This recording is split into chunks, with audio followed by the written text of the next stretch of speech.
On Thursdays, Bogart Radio talks business when you can hear the best entrepreneurs chat freely, openly, and honestly, offering their wealth of industry and life experience. My name is Christopher Augustine, and I am a serial entrepreneur, and welcome to my show called The Climb. In the next hour, we are going to be chatting to Caleb David and unpacking his success and every step of the climb. Caleb, welcome to the show. Thanks, Chris. Really appreciate you guys having me here. Awesome stuff. I think your mic was muted there. Can you go again? Welcome to the show. Thanks, Chris. Appreciate you having me on the show. Awesome stuff. Awesome stuff. So let's just dive right into it, right? So I'm going to read a little bit about Caleb's bio, and then we'll get right into it.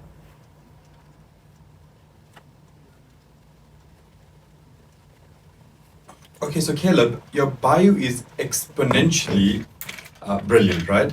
So as I just get to your bio quickly, let me just start here. Okay, so Caleb David, 30 years old, making massive waves in the fuel industry. He is the CEO of Versatile Commodity Traders and wholesale petroleum supply company operating in South Africa with a footprint around the country and exports into the SADC region of Africa.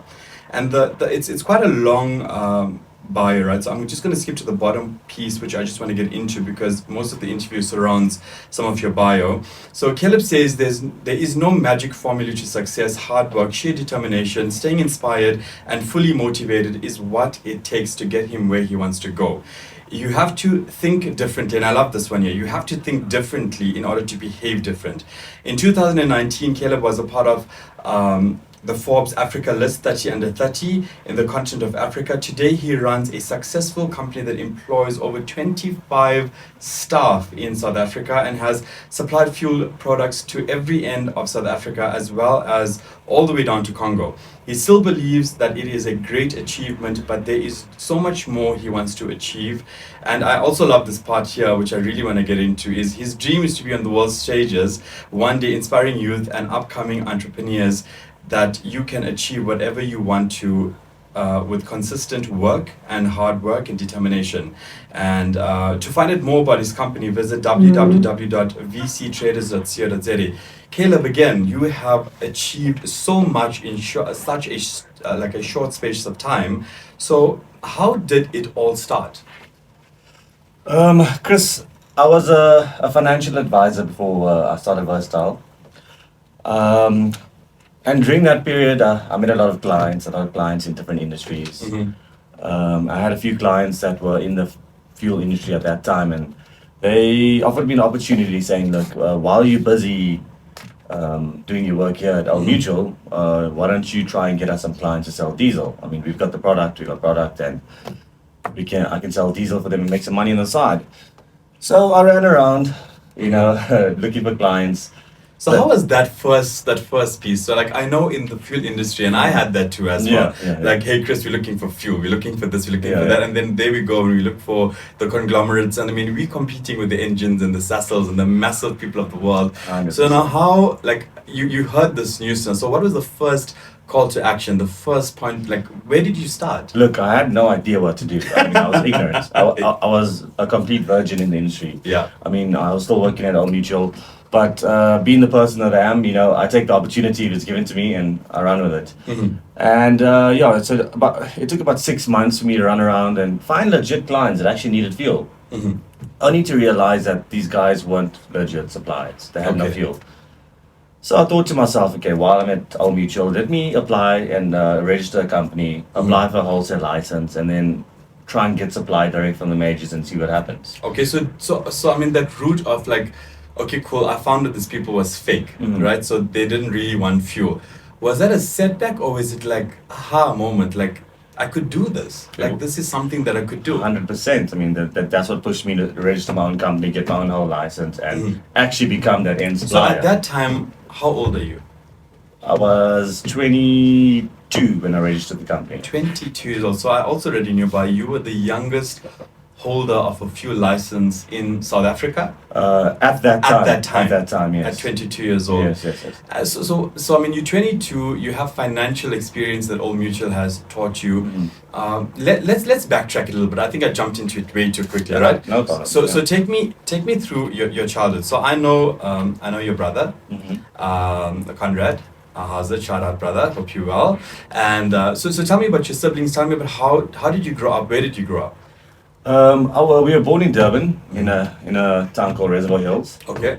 I think I stayed there until I was about 9 years old, and in 2000 we moved to Cape Town. Okay. So pretty much from grade 4 all the way up until matric, I studied in Cape Town. And then the day I matriculated, I think it was 2 weeks after that, I moved straight down to Durban to live with my dad. My parents were separated, and I stayed with him, and I pretty much was the bum boy at Steers working for him. I mean, grilling the burgers, doing delivery driving. So at that point, you're how old? That I'd say I was about 18. 18 years old. So how did you even get into Steers? So like you're 18 years old, you finished school, you matriculated in Cape Town. Yeah. And then you moved straight to Durban. How did you even say, okay, cool, let me approach, like how do you get to even get your first job? How did you land that? Look, I just wanted to get my foot into the working world. Okay. I always knew I wanted to work for myself. Nothing changed. I always had the mindset, but I knew I had to take steps to get there. I mean, to get to 100, you got to take that first step. You know, you're not just going to get up there. You got to learn character. You got to get your teeth in the game in whatever you're doing. 100%. You got to be mature. Learn how to handle finances. So did you just go into Steers and say, hey guys, I'm looking for a job? Or... No, look, my dad had a store in Durban, so I worked for him. Okay. But I was probably the least paid in the entire store. Okay. So now as I'm connecting the dots, Yeah. your dad is an entrepreneur. Yes. He's an entrepreneur, and he's a very successful entrepreneur at the moment. You know, he started with one store in Durban, and I think he's got about 12 or 13 different franchises between Steers, Fisherways, Debonair's. Nice. Yeah. So he's done very well for himself, and I think I get that that entrepreneurial. So when he didn't say, listen, son, come and manage my store, he's like, you got to start. Listen, bro, I was cutting chips in the back, and then I started Varsity College when I moved down. My campus started at 8 a.m. So at 5 a.m. I took my dad's bakkie and I was at the market buying all the vegetables for the stores, dropping off the vegetables, coming back, dropping the bakkie off, and getting to campus at 8 until 12. 1 o'clock back at Steers, closing the stores from 1 o'clock till 9 o'clock at night, closing the stores. No, the food industry is a different kind of industry. Yeah. So look, I was with my dad for about six months to a year, and I got heartful. I was like, Dad, look, with all due respect, this is yours. I don't want to work for you for the rest of your life and wait for you one day to pass away to inherit what you have. I need to build something. There's something within me that I see. Yeah. There's something. Yeah. And I'm sorry. I can't be here. So I literally packed up and I looked for the next job. Put your knife down. Yeah. Put everything down. put my chip fry down. Put your chip fry down. Threw the burger on the floor. I'm like, I'm out. Yeah. Okay, cool. And then where to from there? And then I got a job at the Apple store on Florida Road. So I was a salesman there at Florida Road. I was there for about. So no, that was your first actual job. So how did you get that job? I just sent my CV through. I think my brother was doing social media for them, and he sent them my CV, and then they said, okay, yeah, come through. Okay, cool. So I was there for about 6 months, and one day, one of my friends walked past that I went to campus with. And by the way, I didn't finish studying. I dropped out after the first year. I was like, Okay, so I was never really the academic. What was the intention to study? What were you intending on studying? Look, business management, so and so. But at that time, priorities were a bit different. I was a bit. But how many modules did you manage to finish? I didn't finish anything. Module. No. So look.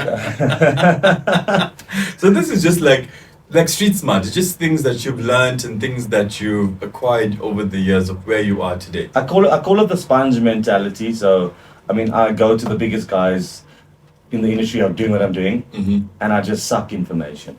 Sit there, and I mean, a successful person, if someone sits in front of them and asks them questions, they will open up. They want to tell their story. Absolutely. You know? They love to tell people how they achieve things and how they make mistakes. The top is very lonely. Yeah. So people want other people like them to be there. So it's not people that always want from you, just people that can be with you. And many successful people are lonely people. Absolutely. So what I do, I go and sit with the biggest guys in the industry. Well, what I did and how to get the knowledge that I have in the industry. Ask them, what mistakes did you make? How long did it take you to get this far? What was your challenges? And I looked at all of that and I said, okay, if you did it in 10 years with all those, I can avoid all those mistakes and do it in 3 or 4 years. You know, there's this thing that I say, a fool learns from his own mistakes and a wise man learns from others. 100%. So I think that's kind of your methodology that you're using there. I think it'll work in anything, you know. Anything you do. I mean, just learn from the best and have that sponge mentality. I mean, if you talk and talk and talk in the room, you're only going to speak what you know. Exactly. But if you keep quiet and listen to what people have to say, you could pick up things that you don't know. Absolutely. And you could learn from it. So now you're at the Apple store, your friend walked past. We still on that story? Yeah. So my friend walked past and his mom was a sales manager at Old Mutual. Her name was Manju Munsami. So she was like my first like real boss. Like that gave me time of day. Okay. So I asked him, I was like, listen, bud, can you speak to your mom to maybe try and give me an opportunity to become a financial advisor there for her? So at first she's like, sorry, you 21. What are you gonna do selling financial products to big entrepreneurs or big businessmen? No one's gonna take you serious. So there was an academy 2 years that you work there. So you're under a manager. They teach you earn like a small basic and commission. Okay, like what do they call it? A graduate program? Yeah, pretty like pretty much. Something like that, yeah. And she said no at first. Me being the person I am, I called her a month later. I said, listen, Manju, can I come sit and have lunch with you and just discuss? Yeah. So I went and had a lunch with her and she told me, look, Caleb, this is the program. There's a financial advisor of the year.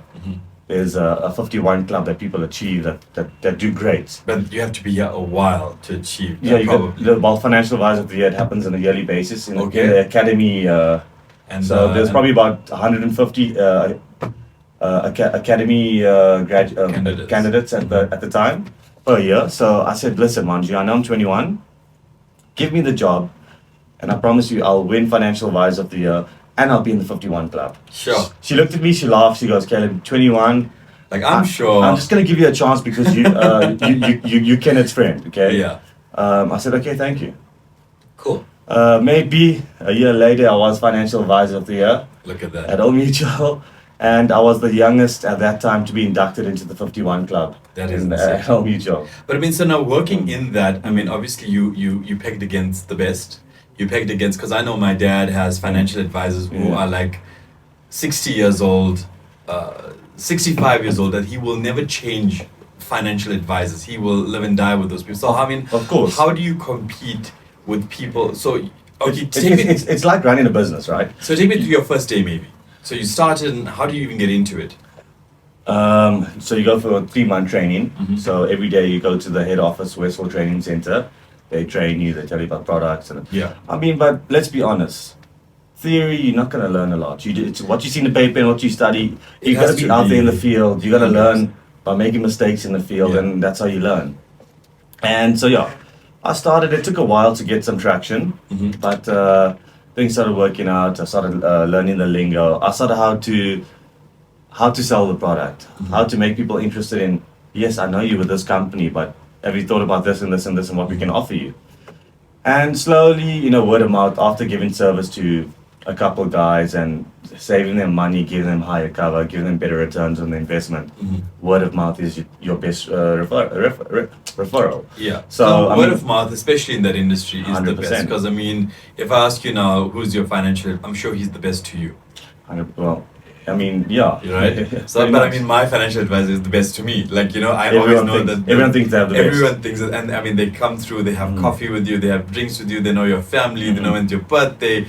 So you took that hyper-personalized approach, I'm sure. 100%. So it took some time. People looked at me and laughed at me and like, listen, you're a kid. What are you going to give me some financial advice for? How are you going to plan my financial thing? Do you even have enough money for your debit orders go in your account type of thing, Which I probably didn't at that time. Yeah.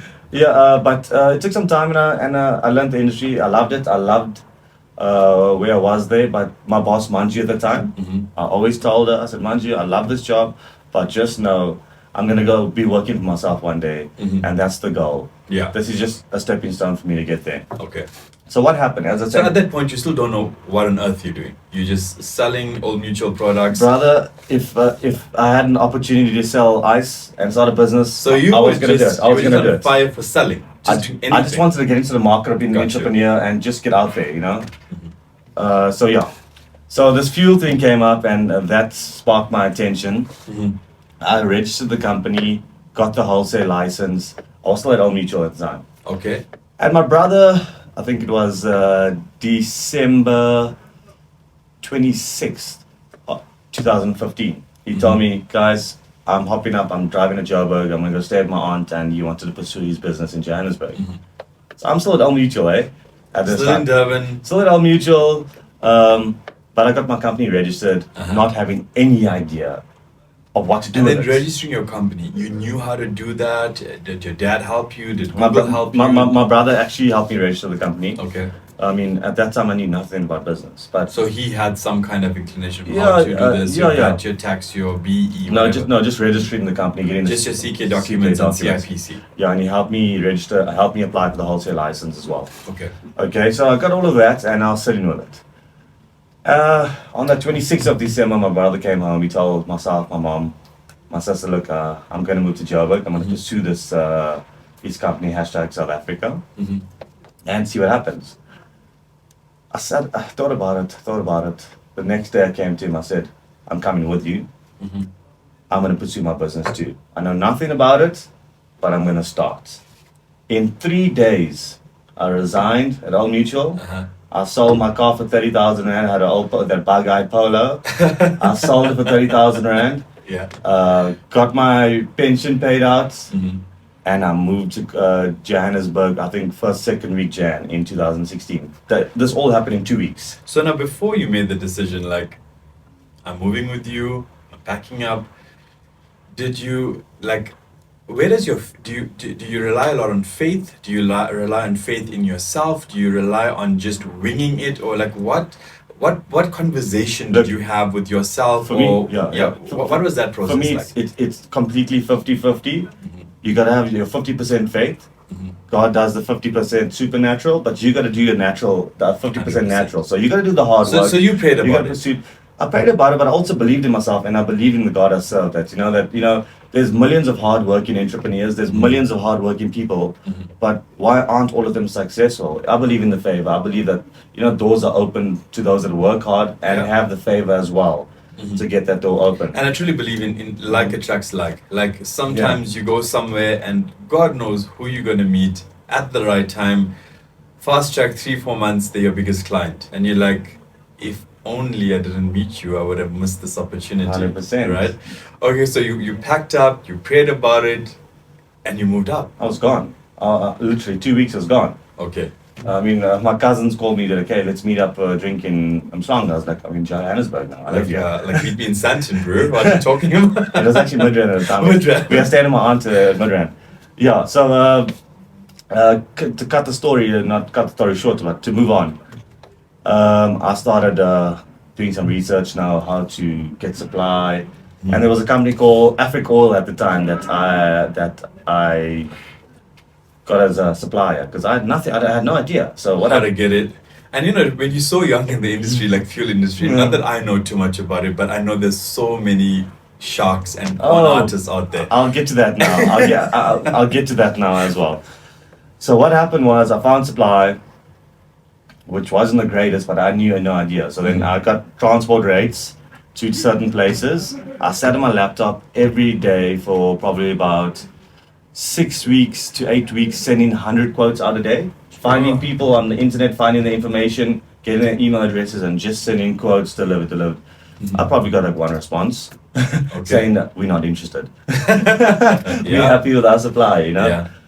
Okay, so then Like, how do I break into this industry now? no one wants to talk to a kid I mean, because it's large volumes of money that gets transferred No fuel, you're not paying. for a very small margin. Okay, Yeah. so Yeah, no the fuel, risk is high. You're not paying like 1,000, 10,000, Yeah, so 50,000. so people really have to trust you to Yeah. to pay money into your account. Yeah. So that was a very challenging part for me in the industry. But yeah, from there I found a supplier, and that Africol at the time, and then another supplier that was supplying me products. My first client I remember was a client in Durban in Pinetown. Gave me a chance. I flew down. I was like, I'll be there tomorrow. Took a loan, flew down, met the guy, and he gave me his order. It wasn't a large order, but it was something. it was a start. It was your first It was a order. start. He's like, okay, here's a reference now I can use to other Yeah. clients saying, guys, I'm He's currently reputable. I'm I currently gave him the supplying." money. The fuel was delivered. He's a real deal. So supply went well for a long time. I was supplying him on a weekly basis. He then introduced me to one of his colleagues in the industry. So now you're using Afri. No, that was a long time ago. Okay, so for this guy now, you found a proper supply now for this constant weekly supply. Well, for that, yes. Okay. Obviously making more margin, not knowing really where, But just building your name in the building a industry. name out there. Yeah. I mean, if you want to be one of the successful or the tycoons in the industry, you got to start being the bum boy, Yeah. being the overlooked one, being the one that people like, there's no chance for this kid to penetrate the market. Yeah. It's fine. I love that. Overlook me. Don't look at me, because in 5 years' time, when you forgot about me, in 5 years' time, I'm in your face. Yeah. I'm a competitor now. You know? Absolutely. The boy that you overlooked. You know? So yeah. So from there, he introduced me to another client, and this guy loved my pricing. And I supplied this guy probably about 6 loads over the time, and then a supplier approached me. Another supplier saying, "Hey, I can give you this pricing." At a cheaper rate. A cheaper rate that I was like, wow. Like so much underground. Like, wow, I can make like an extra 50 cents here on this, Yeah. on this And deal. with volume, that's money. Yes. Yeah. So, being the ignorant kid at that time, I gave that guy a shot. So I can Some- hear some school fees coming up. Oh, brother, you gotta pay school fees. You in just order- gotta pay some school You fees. gotta pay school fees, and sometimes it's expensive, sometimes Yeah. it's a lesson, Yeah. but you gotta pay school fees somewhere down the line. So, my client paid me for this load. I paid the supplier, and poof, Gone. can't get hold of this guy. Yeah. I'm a 23-year-old boy. I just paid someone a shitload of money. Sorry, a lot of money. A lot of money. We'll bleep that out. A lot of money that I didn't have. I mean, if I had 2,000 rand in my pocket, that was mine. That was a lot of money. I was getting by day. Yeah. And this money is in. Now this guy calls me. Where's my product? I'm saying it's coming. And And this is when, the guy that you already built up a good relationship with. this is that second client that I The was second client. Yeah. And that guy hit me down for a large amount of money. That client blacklisted me at that time. Took legal action.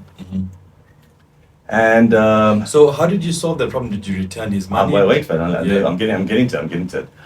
And then things just got went a little bit south after that, and I was like, maybe I should look for a job. I just in order to pay for this guy, pay this guy's money, because if I owe somebody, I'm going to pay them no matter what.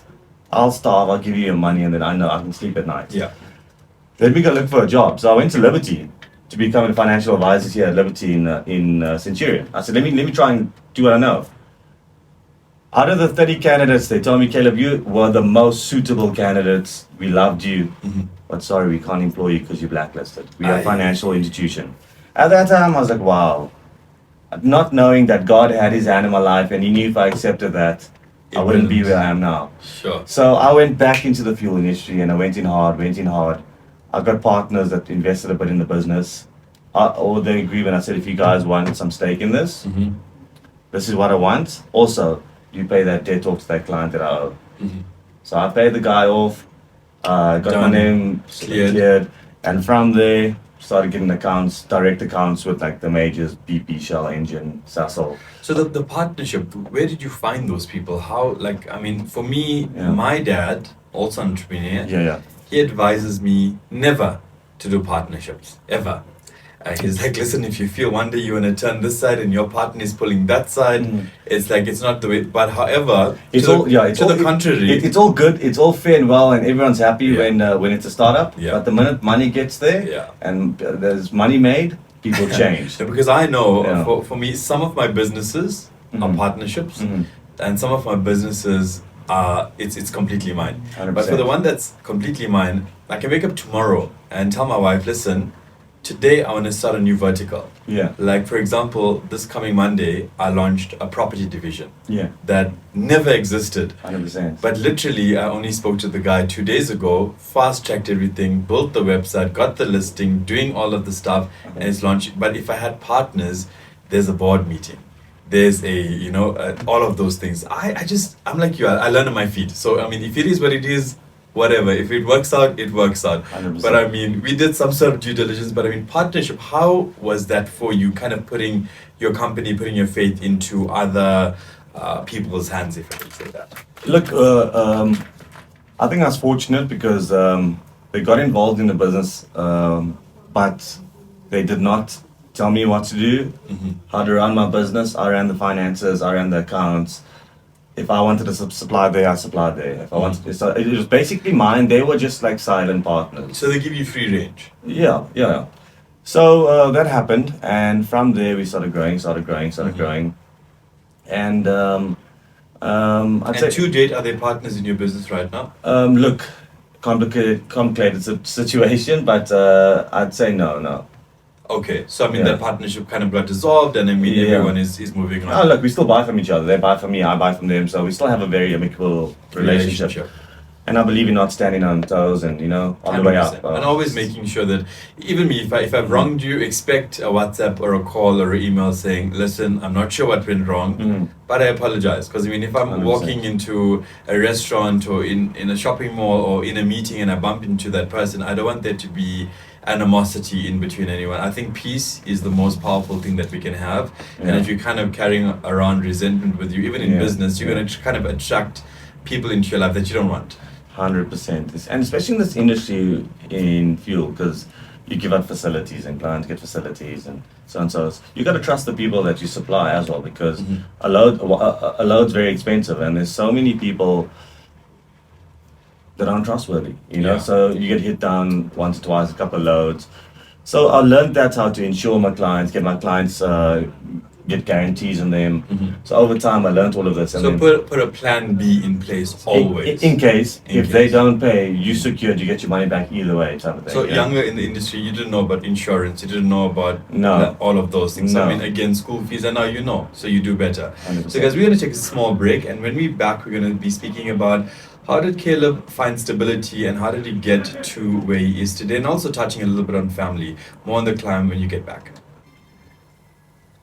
And that was God Did It with DJ Khalid. What an amazing track. And that track was actually requested by Caleb himself, one of his favorite jams. Caleb, welcome back to the show.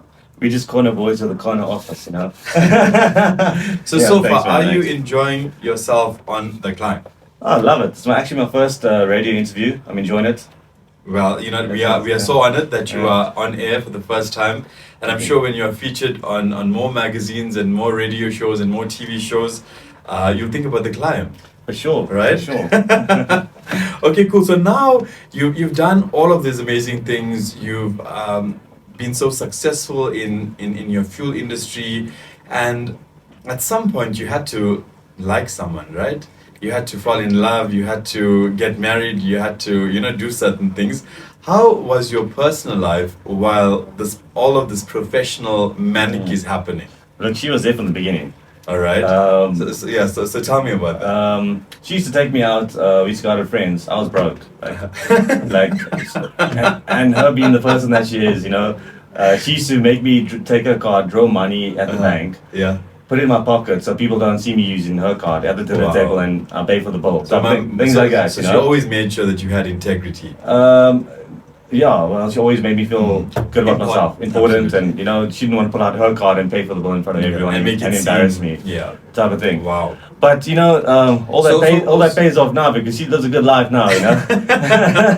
How old were you when you met her? I was 20. So in Johannesburg. No, I was living in Durban. Okay, so you still with Old Mutual and. I was working with my dad. No, at that time I think. So she knew I as just this- left my dad and moved to the Apple store. Yeah. So she knew you as the Apple/Steers flipping burger boy. Listen, in school she was probably one of the most beautiful girls in her school. Uh-huh. I snatched her from school. matric though. So, listen, one of my cousin's friends Okay. and a couple of her friends used to be like, I mean, why are you with this guy? Yeah. What future do you have with this guy? You know.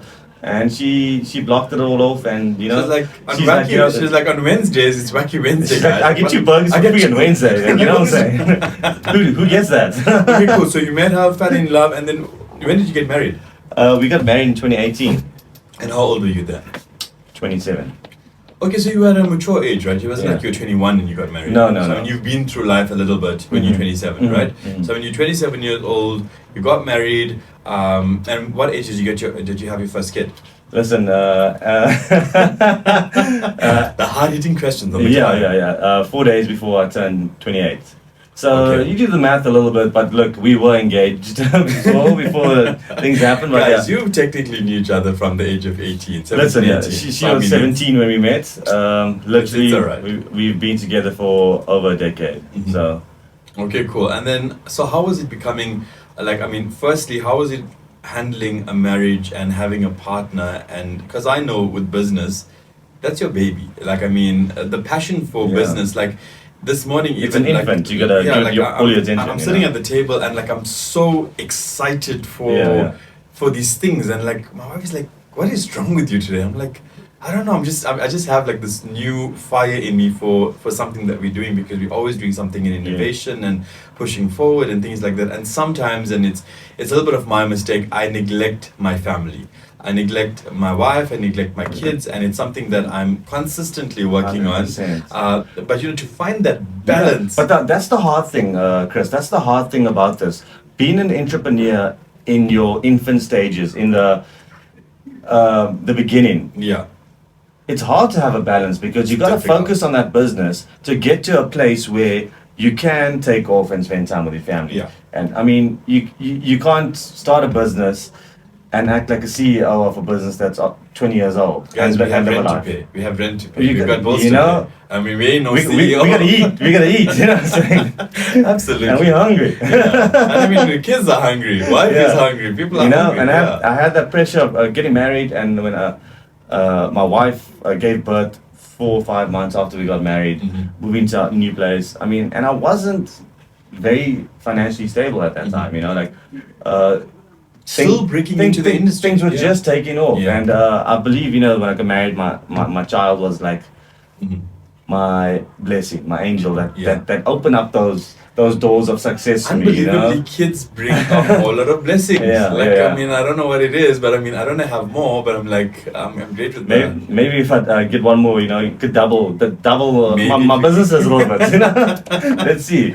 So when Well, you- I'm having one more now in Jan, so let's see if it works. Congratulations, congratulations. Thanks, So now you thanks. have you're gonna have two kids. Yeah, So yeah. your first kid was born, you're not super stable yet. You're still kind of like. Look, I was a kid. I'm glad I had it. Yeah. I had my son and I got married at a young age. Mhm. Because listen, I was a bit of a wildcat. Mhm. You know, But yeah, 27 is not a young age. it's Like, yeah, I mean, you know, yeah. I see those people who are 18, 19, 21, and they're like, oh my god, love of my life, hashtag always be together, and then they get puppy married. love. And then you get people in that 16, And 17, then saying, 25, I was 2 kids later divorced, and you're like, 100%.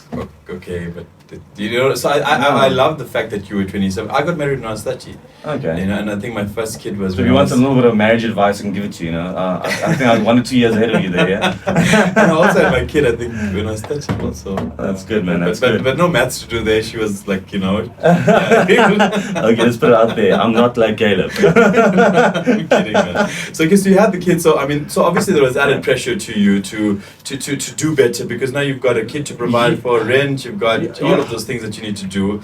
Did that give you a little bit more pressure in a positive way, Yeah. or did that increase your mental health to be like, guys, Yeah. this is too much for me? There's two sides to the story, right? Yeah. Look, 27, got married, just had a child. We only had about 2 or 3 months to stay alone, Yeah. and started a brand new business. the amount of stress at that time and the expectancy from family from you. The You don't spend. expectancy. You got married. You don't spend time with us now. Yeah. No, I didn't just get married. I have a child. Yeah. I'm starting a business, and then over time, the family learn to realize, and that I don't even see my wife sometimes. It's tough. I don't even. It's tough. But things have changed now. I've learned to build a balance Yeah. with regards to family time, business time. Yeah. I wouldn't say a lot of pleasure time because I don't really have much friends. Mhm. My wife's my best friend.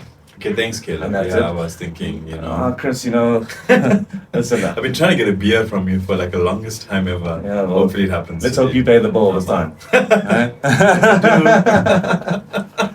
Okay, Yeah. cool. So now you have some balance. So how long? So you're 27 years old. How long did it take you to actually go ahead and find that balance?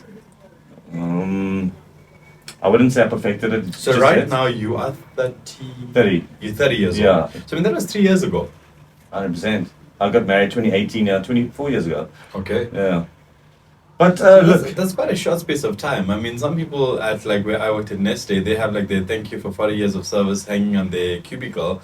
So I mean, things take a long time in them days, but it looks like these things happen much faster, right? So as you hear the song, So, I before, mean, yeah. they didn't believe in us. Yeah. God did, God believed. And that's all you need, because let me tell you, the people closest to you Mhm. will not believe the dream that has been instilled in you. Absolutely. They won't understand it. They will think you'll have this pie in the sky story. So I mean, how are you gonna get there?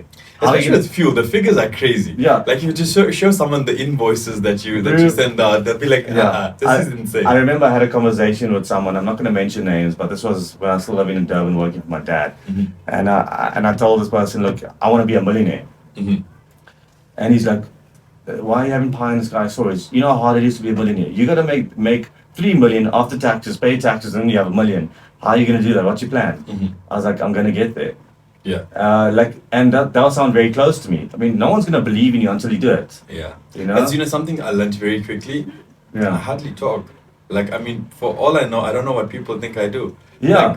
I think they probably think I just post selfies or do stupid things. Chill, that's fine. Or I jump. The less people know about you, or I it's the take best. I just when I was younger, I used to be I'm gonna be doing this deal here and I'm gonna be doing that, but not everyone that's clapping for you is happy for you. That's why your circle must be small. Super small. I mean, I think I used to I was a very popular person. I'm a very bubbly person. People love being around me. I'm the life of the party. But that had to change because people became fake. Yeah. People want to find dirt in you when you're doing well. People want to find dirt in How you. did he get here? I also want this. How did this happen? I People mean, want what they, you they, have. they will find something negative. You can do a million good things and do one thing wrong, and they will harp on that one thing and forget about everything else. Don't they? Absolutely. But that's life. Everyone goes through that. So if we're going to focus on that and give that attention, we're going to be unhappy. So I literally got to a place in my life where the only people that I make sure is happy is my family, my parents, my wife's parents, and that's it. And the rest, if you're not happy, then And that's your circle now. And I That's my think circle, man. basically you're adding value to people who are adding value to you. And if you're not adding value, it's okay. it's It's okay. completely fine. And I think that's also the headspace that I'm in. I'm in my circle now. I'm in my life. We do what we must. But I mean, you don't have to please the world. If you're going to be a people's pleaser, you're going to be the unhappiest It ain't person in gonna- the world. it's not gonna You're work. never going to be happy and you're going to be miserable. What I've learned is tell people what you want, how you feel, and what you don't like. A week they'll be upset and offended. Yeah. Afterwards, they will know the boundaries and they won't 100%. cross it. But guess what? Everyone will be happy after Yeah. that. I think sweeping things under the carpet, the only- carpet can only take so much. And it only causes animosity, underlying does. animosity. And, It does. so I'm very upfront. If I don't like something, I'm going to tell you right now. It does. You're going to be hurt or upset, but Yeah. in a week's time, you're going to come to terms with it and accept it. And I think, I'm comfortable to say it because we got Indian people here. Yeah. In the Indian community, people are happy for you, but not... When you're as- below them. No, as long as you're not doing better than them. Oh, boo. And when you start doing better than them, it's like, oh my God, and you rolled up here in a Porsche, how... Okay, so things change, conversation changes. Yeah. But I mean, things shouldn't signify success, I think shouldn't. I think it truly should be some people could be successful working an 8 to 5 job, coming home to their family completely obsessed with their family Yeah. and their life. That's success to me just as well, be yeah. completely happy, because I know the richest people in the world, they hate their life. I mean, they're super It's only successful. because no balance. And then all of a sudden, suicide. They just Yeah. feel, and something's going on. But I think finding the right balance, The balance. That you have. So you said even up till now, you kind of still understanding the balance and the way forward. I and make things sure. like that. I make sure I spend time with my wife and my son. Take them away. Come home from work maybe a little bit early. Spend the Yeah. afternoon with them. Or if I'm going to work a bit late, take them for breakfast. Mhm. I mean, I was away for the last week. I was away for 7 days. I made sure I want to spend time with my family. Yeah. There's no point working hard, accumulating these things, and not enjoying time with your family. Then it's not worth it. It's not worth it. 'Cause Because listen- I mean, in an instant, Yeah. life happens, and then you're like, 100%. I've been accumulating all of this cash, and I've got now no one to spend. And then I'm dying in the next week. Yeah. I'm on my deathbed. I mean, I've got all this cash. What did I do with it? What experiences did I have with my kids and my wife? Nothing. So take me through Yeah. a typical day. What time do you wake up? What's the first thing that you do? So a lot of entrepreneurs come on here. and- There's no typical. There's no routine. So like a lot of younger entrepreneurs in us, right? They come in here. I remember there's someone that came on here and they were like, "Listen, I wake up at like 4 or 5 a.m. I meditate for an hour. I go have a cold shower I don't do any of afterwards. that. I do go to, and I was like, Jesus Christ! I just What am I wake doing up- wrong? I just wake up and like with whatever I'm like with my PJs or boxes or whatever. I go to my computer and start working from that point. Yeah. Like that's what I do. So 100%. take me through your day. Listen, it all depends on the day. Every day is different in an entrepreneur's life. So you don't have any routine. I believe a routine is good for certain things, but if I have a routine, I'm gonna get bored of my life. Okay. I like things being different. I like, that's why I enjoy the fuel So- industry because no day is the same in the fuel industry. So do you wake up at a particular time, or when you wake up is when you wake up? Look, I'm gonna be honest.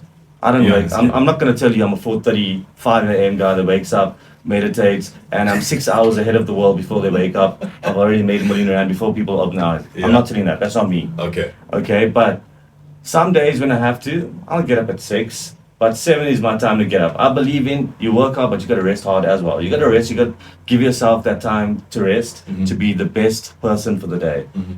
And yeah, 7. I'd say 6:30. I'm up.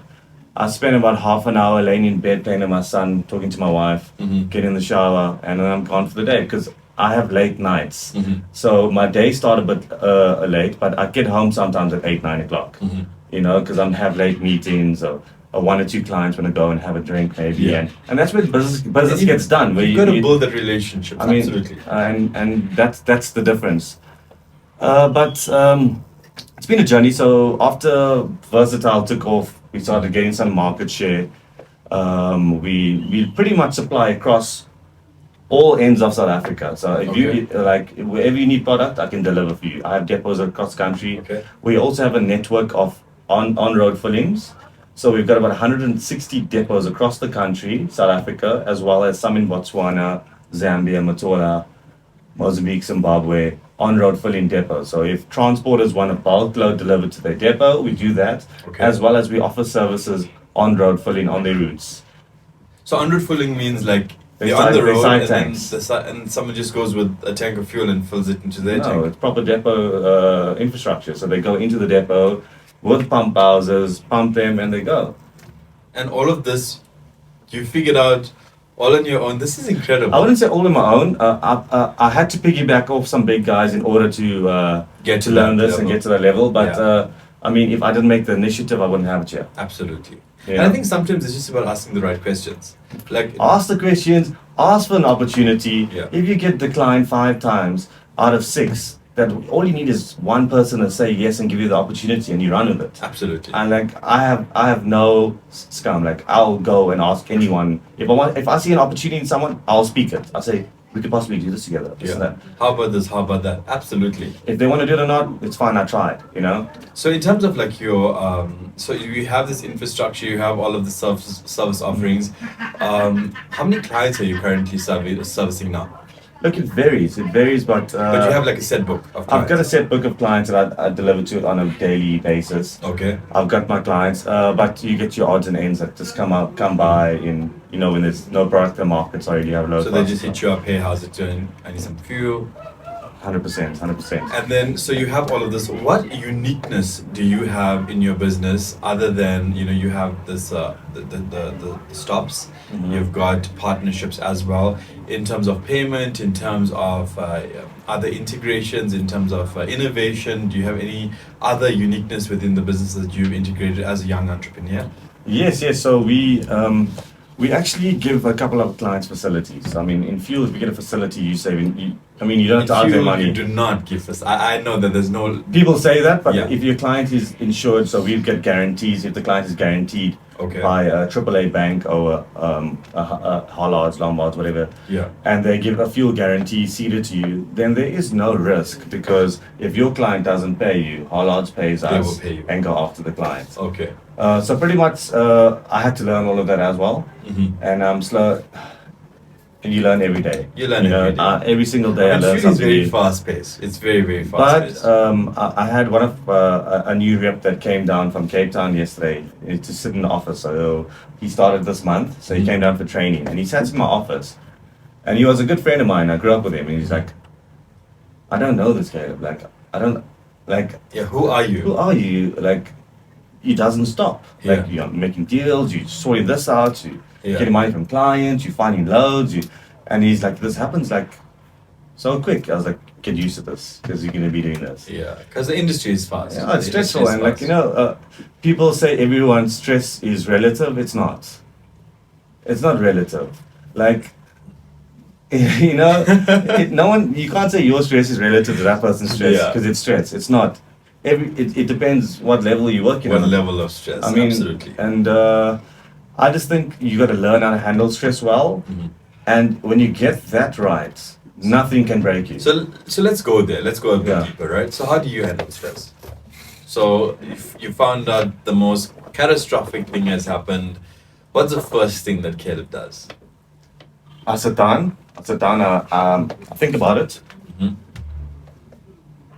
And I think of solutions how I can sort this out. Because if I run around like a headless chicken, nothing's gonna resolve. I'm stressing, putting my body under strain, putting my family under strain. Your mind and the Mine. strain. So what I do generally, and my wife knows my routine. If I'm stressed and I'm going through something, and I come up with like 8 o'clock, and I said, Nate, look here, I'm gonna sit in the lounge tonight. I'll have a drink or two, I'm gonna chill by myself. Yeah. I need time to think. Yeah. So that's my time when I sit in the lounge, have a drink, relax, and how do I overcome this? Mhm. How can I get through this? Because there is a solution. Yeah. We just gotta find it. So you're very solution driven. Solution operator as well, type of thing. I mean, your network is big, so I mean, there's nothing like what I've also realized in business is as much as things can go wrong, you can always fix it. 100%. There's listen, okay, cool, this happened, but to get you right, you just have to manage expectations, manage clients, and be as transparent as possible. And just don't blow money when you make money. Yeah. I mean, live under your means. I mean, if you're in business and your business is making money, don't go and spend your money every month and you have to reach your target to get through the month every month. I don't believe in that. You can't do that. You can't do that. I mean, then that's a stress on a different level. I think that's like but it's also self-inflicted. yeah. I mean, you got to learn. You got to have financial wisdom if you want to be a successful entrepreneur. So, I mean, when you got into money, what was your first thing of like investing or putting away or making sure when a rainy day comes, as a financial advisor as well? I mean, how have you protected yourself as a business owner, as a young entrepreneur? Listen, I'm personally probably the brokest person. Uh-huh. Personally, look, I don't keep money in my bank. I don't believe in it. I don't believe in putting money in a bank and earn 2% a year, 5% a year. Yeah. Sorry, I don't do that. So I invest in a couple other things, into new startups. I'm investing in a startup now in the States. I got in at angel phase, so that's like high risk phase, and then they go to Series A funding, Series B. So I got in very low, a lot of potential there. So I'm in that. I started a transport division of Versatile, so it's called Petroleum Logistics. So Okay. we just add in trucks every couple So months. you're doing like flatbeds, you're doing No, tankers. just tankers, So tankers. you're still specializing in tankers. That's Yeah. it. Well, for now.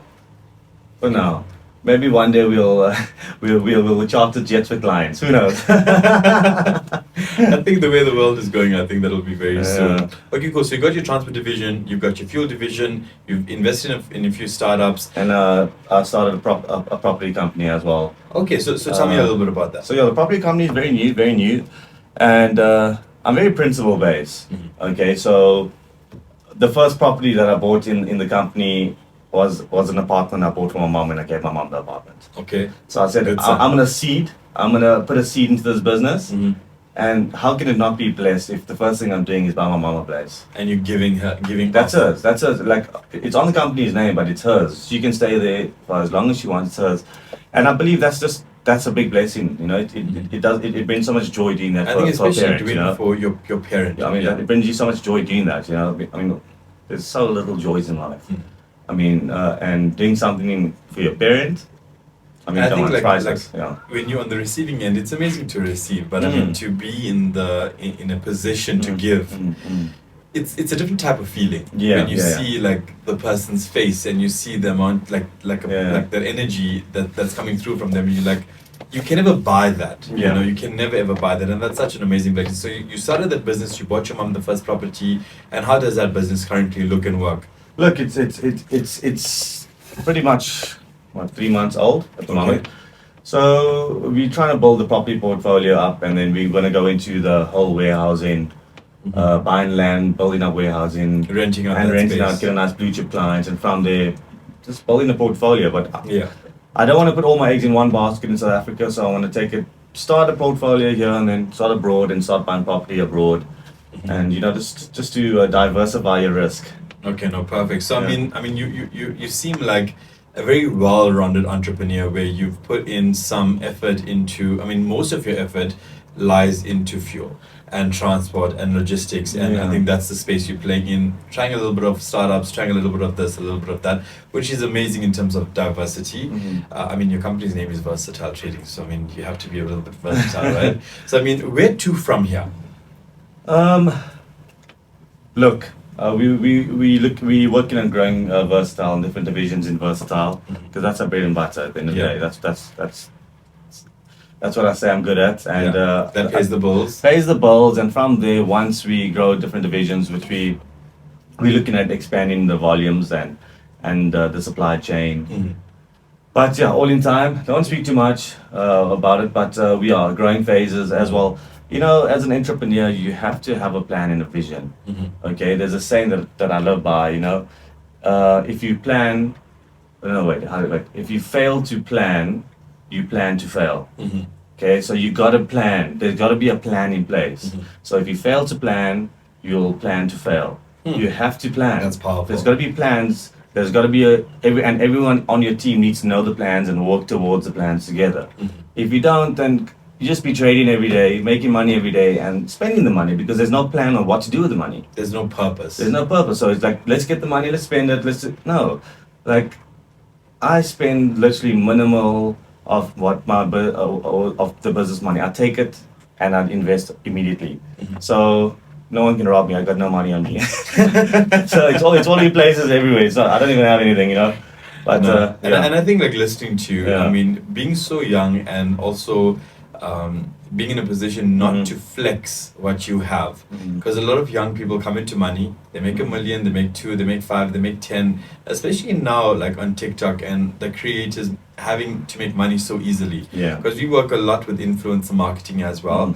We have about 200,000 influencers we work with in South Africa alone, and I mean, sometimes you get big brands that I can't really mention right now that will give them 200,000 for a post, right? And obviously that post is very impactful, and with influencers, they truly do that. They influence the entire market, and I mean, they get paid maybe on average a month, maybe $1 million or 2 million, and I'm talking about a kid that's 15 or 18, or I'm like, what in the world is happening if here? you don't become a billionaire by 30 by making that money at that age, then come on, you and but then off they go, and they go to the premium brands, and they spend 60K on a bag, and buy a couple of champagnes and pour it on your watch and show people you got money. Yeah, and they go to the clubs, and then they spend 800,000 on a bill, and they take. I mean, you know, so what kind of taught you to respect money. And in fact, my dad was on the show 2 weeks ago, and he said he draws a salary.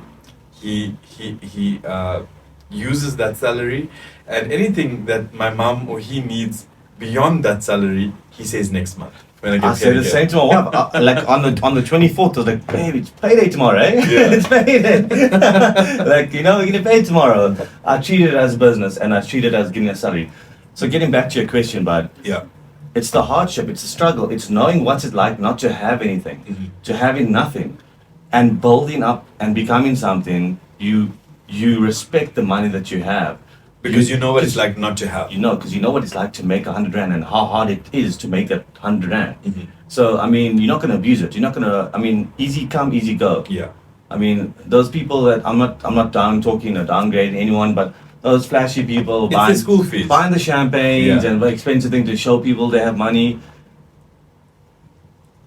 There's no substance of depth in them. There's no longevity. So have a conversation with those type of people. You will not have anything that they can influence you or motivate you by. I'm telling you, because how can you do such things and still try and motivate people? Because no person with wisdom would do that. Or wise, or and especially if you know, if you worked really hard for that cash. But sorry, it's okay to do it now then to spoil yourself. One day I just want to go out and just, you know, blow it out. Spotting yourself within good measure. In measure. In good reason, In right? means. Yeah, in means. Buy yourself a nice watch or something. Because I mean, I always think about like where we've come from and the people that don't have. I mean, I would rather go and empower someone and give back or something like that, rather than buying something that's worth 5 times an amount of something that I can spend 1/5 of it and do the same thing. 100%. Okay, perfect. So I mean, we've spoken a lot about your business. We've spoken about your family. We've spoken about your investments and things like that. Let's speak a little bit to the entrepreneurs. So what advice do you have for young aspiring entrepreneurs that want to get involved in this space here? Listen, if you have it in you that you want to be an entrepreneur or you want to work for yourself, don't just think that thought or in your mind is just by chance. It's been instilled in you from a young age. You just got to pursue it. I mean, don't fall victim to your circumstances. Everyone has hardships. Everyone goes through struggles. Everyone has their own demons they're fighting. If you're going to use that as an excuse for you not doing anything, then good on you, buddy. You carry on. But find the one light, the one opportunity, or the one little spark that said it could work. Forget the no's. There's no's. Or there's more no's than yeses. Absolutely. But believe in that one yes and stick to it through the hard times and make it happen. I mean, you're going to cry. You're going to sit back. You're going to lose money. You're going to go through stress. You're going to want to give up 1,000,000 times. Yeah. But if it was easy, everybody will be an entrepreneur. It's not easy, but the reward is sweet. Are you willing to go through the struggles, the hardships to get there? And I know a lot of people actually, and that was brilliant. That was really, really brilliant advice. And a lot of people say, what does it mean? Hard work and perseverance. What does it mean? And I think like, I got it like maybe 2-3 years ago. I'm sitting and I'm working, right? And I'm working and I have like my to-do list, because every day I like the day before I plan my day of what I'm doing the next day. So I know exactly what tasks I'm doing, which companies I'm paying attention to, etc., etc. But sometimes the to-do list is so big that it funnels through to the next day, and there's only so much one person can do in a day. And hard work means finishing as much as you can in an efficient, optimal time to make sure everything runs smoothly. It's like when you want to give up. But smart hard work. Smart hard work. I mean, and I'm not talking down or anything, but a factory worker works 18 hours a day and earns minimal salary. He works harder than all of us. An entrepreneur works hard, but smart and strategic, and makes opportunity. So it's not, I hate the word people say if you're going to be successful, it needs to be just hard work. And no, it's smart work. It's smart work. It's about, I mean, you don't need a cent to start a business. If you find a supplier and you think you can sell the product, and you find a buyer, register a company, ask the supplier if you can pay on delivery, or ask the customer if they can pay you up front, or pay the supplier direct, sign an NDA agreement or whatever. with the supplier and you that he can't circumvent clients, let him pay him direct and you earn your commission. You charge your extra price and then that's Basically, it. You can start a business with no money. There's no excuse. Like I always say, an entrepreneur is basically a glorified salesperson. Yeah, that's What it. it is. That's it. A glorified You know? a project manager, Yeah. a glorified account. We are everything that we need to do. 100%. But I think my question more was, like when we began the conversation, Mhm. you mentioned you always sit with people who know more than you and industry leaders, and you sponge, right, information from them. If you could speak to, let's reword the question. If you could speak to your younger self who's just started versatile trading at the age of 21, right, and they enter the fuel industry, what would you tell them? Like, what is the first thing that they should do that will save them years and years of whatever you went through? Go be mentored by the best person in the industry doing what you're doing, what you want to do. So Learn you would from say them. go and work.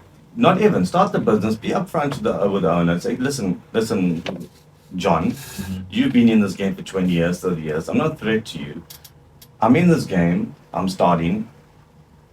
Can you maybe give me some advice? Can I sit with you or have a Zoom call with you once a month or once a week? Tell you the struggles that you're going through. Give me advice. Help me how to go through it. Learn from people that are doing it. Don't learn from an entrepreneur that's not doing what you're doing, because every entrepreneur has their own mind or their own idea of what they're doing and how they can handle their So you'd industry. rather go straight to the top, straight to the best, say, listen, this is my story. And Brew, any successful entrepreneur would do this with a heartbeat. I mean, They would give back. if you took years to be successful and be at a level, you'd want to inspire and help other people. And you're so confident in your own business that you know that there's going to be 30 other people coming to the market. So why not help this person? And I mean, this is the reason that you did the show today. Yeah. You did the show today to speak about your adversity, your businesses, your climb, basically, and give back a little bit. And I mean, this is why I do the show also, is for people to learn of different industries and different struggles of entrepreneurs. I love the concept. And the thing is, it's not easy, and that's why we call it the climb, because sometimes you could take baby steps and sometimes you could take leaps, but I think really you make strides when you take those baby steps, because you understand, every single milestone is amazing when you're in entrepreneurship, when you are into entrepreneurship. And learn to celebrate your small milestones. Learn to appreciate those smallest achievements, because we get so carried away that we don't sometimes. Absolutely. Caleb, it's been an absolute pleasure. Is there anything that you would like to share or any shout outs you'd like to do before the show ends? Because we have come to we've come to almost the end of the show. No, thank you. I really appreciate it.